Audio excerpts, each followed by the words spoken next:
ಬೆಟ್ಟಯ್ಯ, ಯಾವ ಜನ್ಮದ ಪುಣ್ಯನೋ ಏನೋ ದೇವತೆಯಂತಹ ಶುದ್ಧವಾದ ಮನಸ್ಸಿನ ಮಗಳಿಗೆ ಜನ್ಮ ಕೊಟ್ಟಿದೀಯಾ. ಹೌದು ಪೂಜಾರ್ರೆ, ನನ್ನ ಮಗಳು ಯಾವ ಗಂಡ್ಮಕ್ಳಿಗೂ ಕಮ್ಮಿ ಇಲ್ಲ. ಇವಳಿಗೆ ನಾನು ಉಸಿರು ಕೊಟ್ಟೆ, ಇವಳು ನನಗೆ ಹೆಸರನ್ನೇ ಕೊಟ್ಲು. ಇದಕ್ಕಿಂತ ಭಾಗ್ಯ ಇನ್ನೇನ್ ಬೇಕೇಳಿ.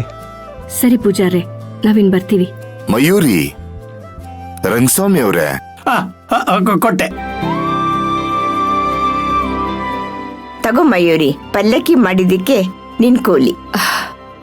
ಅಮ್ಮ, ಕೂಲಿ ಅನ್ಬೇಡಿ, ಇದನ್ನ ಪ್ರಸಾದ ಅನ್ನಿ. ನಾನು ಆ ತಾಯಿ ಸೇವೆ ಮಾಡೋದಕ್ಕಿರೋದೇ ಹೊರತು ಕೂಲಿ ಮಾಡೋದಕ್ಕಲ್ಲ. ನನ್ನ ಕ್ಷಮಿಸಮ್ಮ. ತಗೋಮ್ಮ.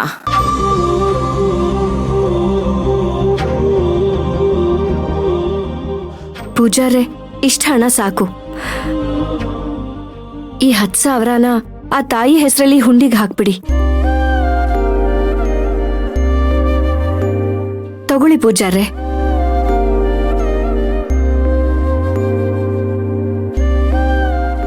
ಅಮ್ಮ ಮಯೂರಿ, ಎಂಥ ದೊಡ್ಡ ಮನಸ್ಸು ತಾಯಿ ನಿಂದು.